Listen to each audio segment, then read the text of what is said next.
In the soft summer light of Prince Edward Island, where the rivers meet the red earth and the fields slope gently toward the Gulf, life in the late 19th century passed with an unhurried rhythm. The year was 1887, and in the small rural community of Margate, people measured their days by the tides, the weather, and the rhythm of farm work. The roads were narrow, the houses few, and gossip traveled faster than the mail coach that came down from Kensington. It was a place of simplicity and quiet order until the night that shattered both. Mary Pickering Tuplin was 17 years old, a girl of striking gentleness, with chestnut hair that caught the light and an air that people described as both innocent and self-possessed. Her family, like most on the island, worked hard for their living. Her father, Albert Tuplin, was a farmer known for his stern but fair temperament, and her mother, Janet, was a woman of deep religious conviction who carried the quiet dignity of those who had learned to bear hardship. They had many children, and Mary was among the younger ones, bright and capable, fond of music and reading when the rare chance permitted. In the small community around Margate and the Southwest River, the Tuplins were respected, neither rich nor poor, simply part of the island's fabric. By all accounts, Mary's life might have continued in that quiet course, but for her acquaintance with a young man named William Millman. William was 19, tall and wiry, with dark hair and eyes that seemed to hold a restless spark. He was known locally as a good worker. He could handle a team of horses, mend a fence, or thresh grain with skill, but there was a certain pride in him, a touch of defiance that made him stand out in a community that valued modesty above all else. He had recently been boarding not far from the Tuplin farm, and it was there that he and Mary first became acquainted. What began as the easy familiarity of neighbors quickly deepened into something more complicated. In a time and place where young men and women were watched closely, their meetings did not go unnoticed. By early spring of 1887, whispers began to move through Margate. Mary was seen walking along the river path at dusk. Someone claimed to have noticed her speaking in hushed tones to Millman near the old bridge, another said they had seen them riding together in a cart when no one else was around. In a small community, such things grew quickly into rumor, and rumor into accusation. The Tuplin family, though private and proud, began to sense that something was wrong. Mary had grown quieter. She was often withdrawn, pale, and distracted at the table. Her mother, perhaps fearing what she could not bring herself to name, avoided pressing the matter. But others were less restrained. By June, Mary's condition was impossible to hide. She was, as the midwives would say in their careful euphemism, in trouble. When word spread that she was with child and that the father was none other than William Millman, the quiet community of Margate erupted in judgment. For Mary, shame would have been unbearable. For her family, humiliation and anger mixed in equal measure. It was the kind of scandal that, in that time and place, could destroy a girl's future and stain a family's reputation for generations. On the night of June 28, 1887, the household settled into its usual stillness. The air was warm, the scent of hay drifted through the open windows, and the sounds of crickets rose from the fields. Mary, according to later testimony, retired early. Her mother thought she heard her moving about near the kitchen door around 10 o'clock, but thought little of it. The next morning, Mary was gone. At first, her absence caused confusion rather than alarm. Perhaps she had gone to visit a neighbor or sought a few hours of solitude by the river. But when the hours stretched into a day, and then another, fear began to take hold. The Tuplins searched along the lanes, the fields, the paths that wound toward the Southwest River. By the second evening, neighbors joined the search. Lanterns flickered in the twilight as men and boys combed the banks of the river, calling her name into the still air. What they found instead was a patch of trampled grass near the water's edge and, farther downstream, something that made their hearts turn cold. At the bottom of the river, near a bend where the current slowed, the searchers saw what looked like a scrap of cloth. It was caught against a submerged branch, pale against the dark water. When they pulled it free, the truth revealed itself with a kind of dreadful slowness. The body was weighted down by a large stone tied with wire.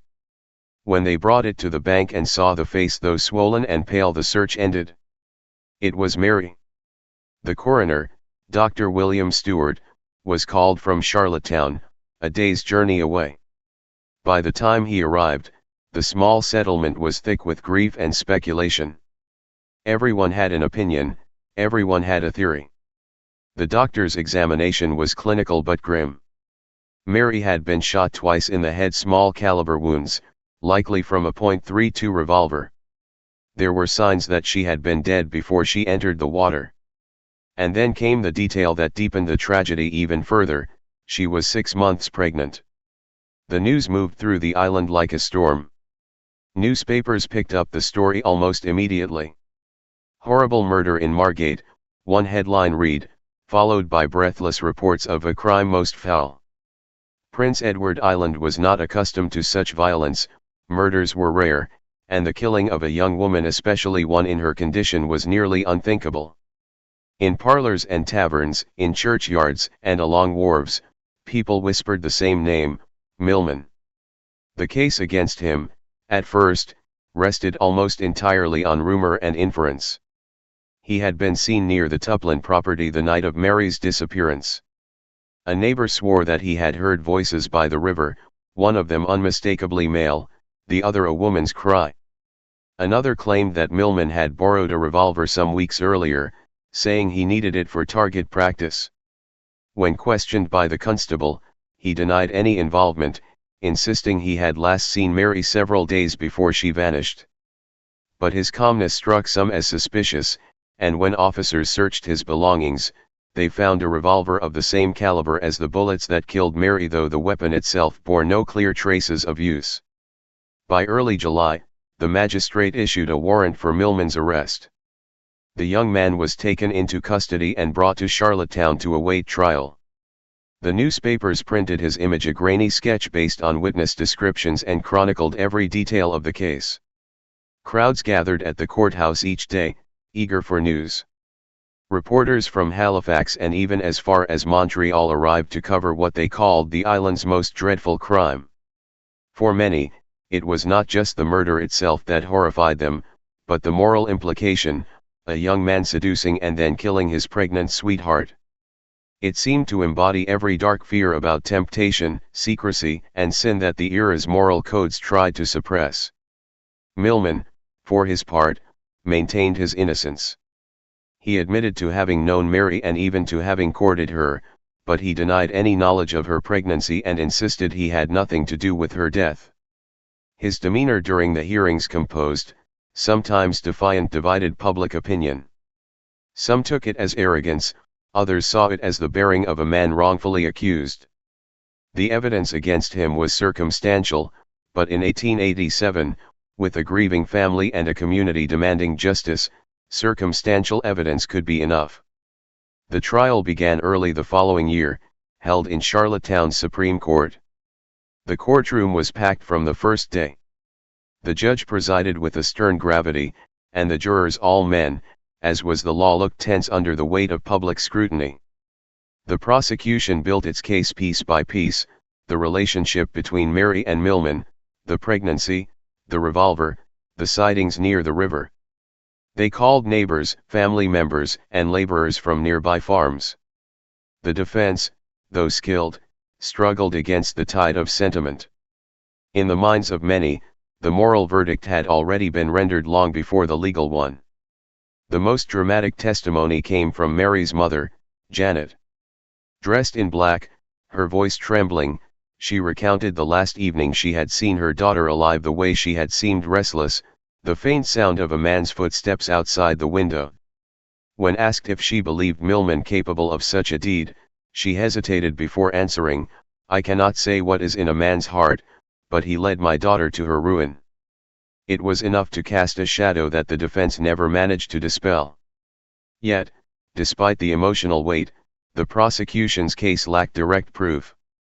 There were no witnesses to the murder itself, no confession, and no physical evidence linking Millman to the act beyond the revolver. Even the bullets were too damaged to be definitively matched. But the climate of the time and the thirst for moral closure made doubt a fragile thing. The jury deliberated for less than 2 hours before returning with a verdict, guilty. The sentence was death by hanging. When the judge pronounced it, Millman stood motionless. He insisted once more that he was innocent, declaring that he had never harmed Mary Tuplin and that he would meet his maker with a clear conscience. The newspapers, however, printed his words beneath headlines that left little room for ambiguity: Millman the murderer. The island had its villain, and its sense of order, however blood-stained, was restored. As the date of execution approached, the atmosphere grew almost feverish. Tickets were rumored to have been requested for the hanging, though the authorities eventually closed it to the public. Clergymen visited Millman in his cell, urging him to confess before it was too late. He listened politely, they said, but remained unmoved. On the morning of his death, January 10, 1888, he was led to the scaffold erected in the Charlottetown jail yard. The crowd outside waited in silence as the bell tolled. When asked once more for any final words, Millman said only, "I forgive all, and I die innocent." The trapdoor fell, and with it, perhaps, the last hope that the full truth of what had happened by the river that June night would ever be known. For decades afterward, the story of Mary Tuplin's murder lingered like a ghost across Prince Edward Island. The fields and the river kept their silence, but the people did not. Songs were written, ballads that carried her name across the island and beyond. The Murder of Mary Tuplin, known in the ballad index as Round number 12463, was sung in parlors, in fishing villages, in schoolhouses, passed down from voice to voice until its verses became part of local folklore. The song mourned her innocence, lamented her death, and condemned her killer. For those who sang it, there was little question of guilt. But in later years, historians and locals alike would begin to ask whether justice had truly been done, or whether, in their hunger for moral certainty, an entire community had chosen the wrong man to bear its guilt. The years softened the scandal but never erased it. The Tuplin family eventually moved away from Margate, their farm passing into other hands. The place where Mary's body had been found became known, simply, as Mary's Bend. Children were warned not to linger there after dark, and some swore that on certain summer nights one could still hear the faint sound of weeping over the water. In time, the story passed into legend, blurred by retelling and half-remembered detail, yet it never lost its grip on the imagination of the island. What no one knew then was that part of Mary's remains, her skull, had never been buried with the rest of her body. During the post-mortem examination in 1887, the coroner had kept it, perhaps as a specimen or as evidence, though no one seemed to question the practice. Over the decades that followed, it sat in a cabinet in what had once been the coroner's office, later a medical storeroom. Generations came and went, and still the skull remained, anonymous to most who passed through the room, its tragic history forgotten. That oversight or act of neglect would not come to light until more than a century later, when the story of Mary Tuplin resurfaced in a way that no one could have imagined. In 2016, a historian researching the case stumbled upon records suggesting that the skull, long thought lost or destroyed, might still exist. When it was finally located, the discovery shocked those who had grown up hearing the ballad but had assumed Mary's remains rested together in peace. Her descendants, moved by the revelation, arranged for a reburial, a symbolic reunion of the girl who, for so long, had been denied both justice and wholeness. But that moment of belated peace belongs to a later chapter. In 1887, the air around Margate was still heavy with grief and unease. Even after Millman's execution, questions persisted in whispers: was he truly guilty? Had someone else, perhaps another young man, perhaps someone from outside the community, been involved? The police had investigated little beyond their first suspect, and once the trial ended, the case was considered closed. Yet in the quiet evenings, by lamplight or fire, people still spoke of inconsistencies in the evidence of the missing hours, of the revolver that could never be conclusively tied to Millman, of tracks near the river that didn't match his boots. A few claimed to know more than they would ever tell, fearing scandal or retribution even decades later. For Mary's family, there could be no solace. Her father, Albert, who had once been so proud and stern, was said to have aged 10 years in the months after her death. He rarely spoke of her, but sometimes, neighbors recalled, he would stand by the riverbank at dusk, staring at the water as though waiting for an answer that never came. Her mother withdrew into grief and faith, her surviving children scattered across the island and the mainland in search of quieter lives. And in the old Tuplin farmhouse, a photograph of Mary, the only one ever taken, remained on the mantelpiece, a young woman with a steady gaze, unaware of the fate that awaited her. What happened on that June night remains, even now, half hidden in shadows. The official version, the one the court accepted, was simple enough. Millman had lured Mary to the river under the pretense of meeting her secretly, perhaps to discuss their child or to plan an escape. A quarrel had ensued. In a moment of rage or desperation, he had shot her twice, then tied a stone to her body and rolled her into the river. It was a story that fit the moral expectations of the time: passion, shame, sin, punishment, but it left unanswered the deeper question of motive. Why would a young man, however reckless, commit so cold-blooded an act? And why, if he did, would he leave so many traces behind? For some, the explanation lay not in reason but in morality. It was a crime born of lust and pride, and thus needed no further justification. For others, it was precisely that lack of logic that cast doubt on the whole case. As the first snow of winter covered the island that year, and the headlines faded, life in Margate slowly returned to its routines. But something fundamental had changed. The community had been forced to confront the darkness that could exist even in the most familiar places, among people they had thought they knew.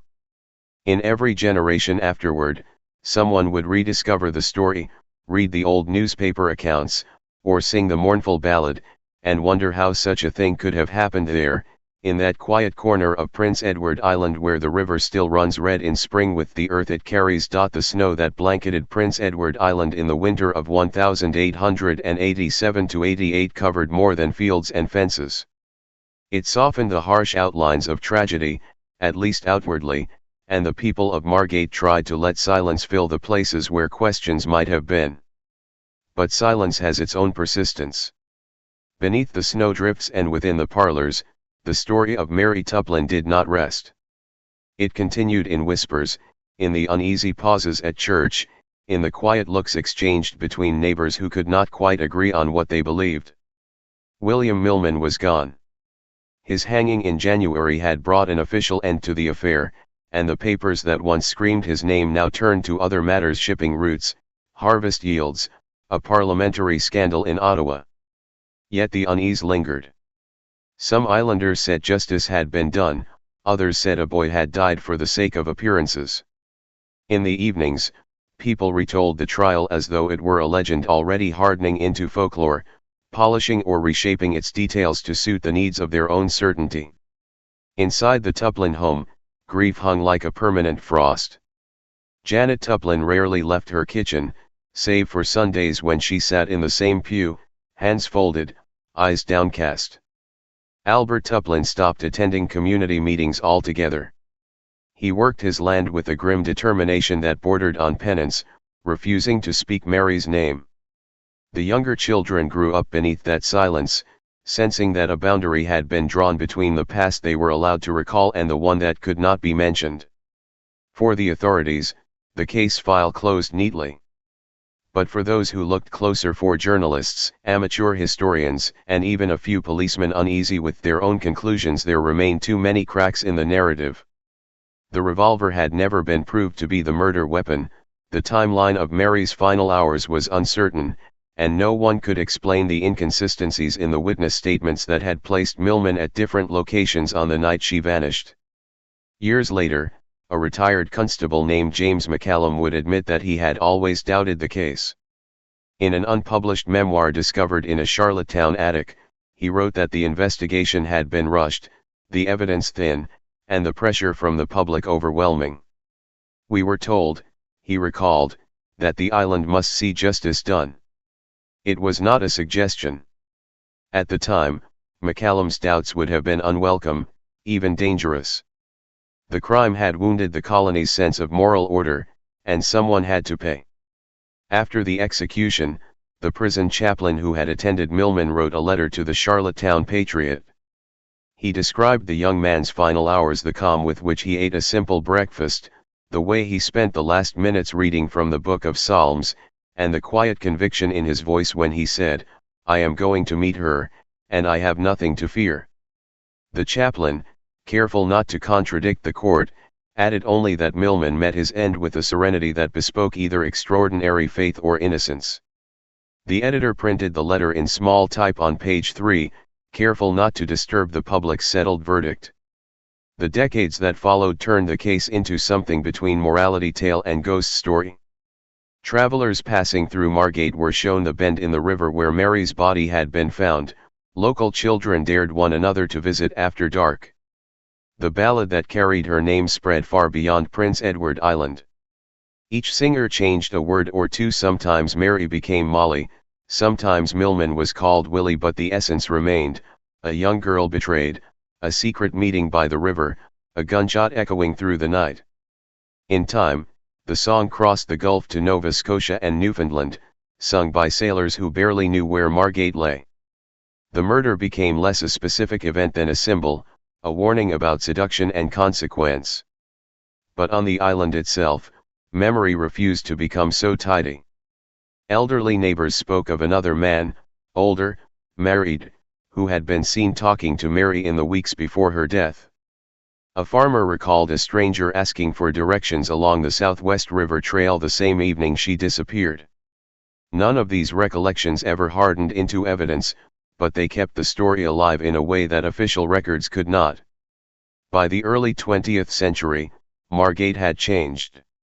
The railway connected the community to Summerside, telephones appeared, the children of those who had known Mary grew old. Yet every few years the case resurfaced in print. A columnist would re-examine the transcripts, or a provincial historian would present a paper at the Historical Society, arguing either that Millman was rightly punished or that he was an innocent scapegoat. Each revival reopened old wounds. Families divided over the question. Some Tuplin descendants refused to speak publicly, others demanded that the government issue a posthumous pardon. None came. In 1935, on the 50th anniversary of the murder, the Charlottetown Guardian ran a lengthy retrospective. Its reporter, having interviewed surviving witnesses, concluded that though circumstantial, the evidence was sufficient. Yet even he conceded that the chain of proof was fragile by modern standards. That phrase, fragile by modern standards, would echo through every later attempt to re-evaluate the case. Behind those reassessments lay a deeper question: what really happened on that June night? Some researchers pieced together an alternative theory. Mary, they suggested, might have planned to run away, perhaps to avoid the shame of childbirth outside marriage. She could have arranged to meet Millman by the river, intending to beg him to accompany her. If he refused, she might have threatened exposure, leading to a violent quarrel, yet that still left the problem of motive and the mystery of the missing hours. Others speculated that she never met Millman at all, that someone else, aware of her condition, intercepted her.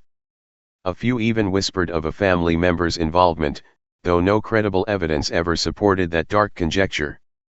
What is certain is that the coroner's post-mortem was meticulous for its era. The two bullet wounds entered from behind, one slightly above the other. The angle suggested the shooter was standing close, perhaps even holding her by the shoulder. Powder burns indicated a range of less than 3 feet. Death would have been instantaneous. The stone tied to her body, a smooth glacial boulder of roughly 20 pounds, had been wired with fencing material commonly found on local farms. Half the households in Margate used such wire, none could be traced uniquely to Millman's property. These details, preserved in yellowed reports and fading ink, form the slender threads from which modern historians have tried to weave a coherent picture. Yet the more closely one examines them, the more the pattern seems to unravel. The revolver itself disappeared after the trial, likely misplaced in a courthouse archive. Ballistics, in its primitive state, could not match bullets to barrels with any certainty. The only direct witness who claimed to have heard gunshots admitted under cross-examination that he might have mistaken the sound for thunder. Despite those weaknesses, the conviction stood because of something that cannot be quantified, the moral momentum of the age. In 1887, an unwed pregnancy was not merely a private matter but a communal disgrace. A girl in trouble was thought to bring shame not only upon herself but upon her family and the moral fabric of the settlement. To restore that fabric, a visible punishment was required. In that sense, Millman's hanging satisfied more than the law. It reaffirmed an entire community's self-image as righteous and orderly. Still, the doubt never fully died. When the centennial of the murder approached in 1987, a new generation of researchers reopened the files. They interviewed descendants, combed archives, and even examined the surviving photographs of the crime scene. Among them was historian Eleanor Stewart, whose meticulous research would later inspire a documentary broadcast by CBC. Stewart's findings were unsettling. She discovered that the lead investigator, Sergeant Hodgins, had omitted from his report an early statement from a farmhand who claimed to have seen Mary walking toward the river with another figure, shorter and heavier than Millman. The statement, marked unreliable, had been excluded from the trial. Stewart also noted that the bullet caliber, while consistent with Millman's revolver, was among the most common types in use. Nearly every household with a firearm owned a .32. What condemned Millman, she wrote, was not the bullet but the narrative into which the bullet fit. Her conclusion was careful but damning. If tried today, the case would not survive a preliminary hearing. The CBC program aired that autumn under the title The Girl by the River. Islanders watched in silence as the narrator's voice retraced the events, showing photographs of the riverbank, the court, the faded pages of the ballad. For the first time, national audiences heard the story not as moral fable but as a possible miscarriage of justice. Calls for a formal review followed, though no official inquiry was ever convened. The government, citing the absence of surviving legal documents and the impossibility of verifying evidence, declined to reopen the matter. And yet something had shifted. The narrative that had once been rigid began to soften.